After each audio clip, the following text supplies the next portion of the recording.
ജോലി കിട്ടി. ഞാൻ നിന്നോട് അപ്പോഴേ പറഞ്ഞില്ലേ ഈ ജോലി നിനക്ക് കിട്ടുന്നു. ഇപ്പം എന്തായി? ഞാൻ ഒട്ടും വിചാരിച്ചല്ലേ ഈ ജോലി കിട്ടുന്നത്. എത്ര ആളെന്നറിയാടാ ഇന്റർവ്യൂവിന്. ഓ,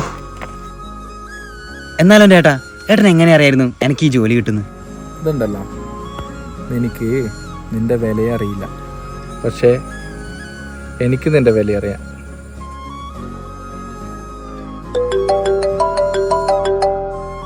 ഹലോ, ആടാ കിട്ടിയടാ, ആ ജോലി കിട്ടി. ആ കിട്ടിയല്ലേ. നിന്റെ ഏട്ടൻ്റെ ഏറ്റവും വലിയ ആഗ്രഹമായിരുന്നു നിനക്കൊരു ജോലി കിട്ടുന്നത്. അത് കാണാൻ അവന് ഭാഗ്യമുണ്ടായി പോലടാ. ആ, അവൻ സ്വർഗത്തിൽ നിന്നെല്ലാം കാണുന്നുണ്ടാവല്ലേ.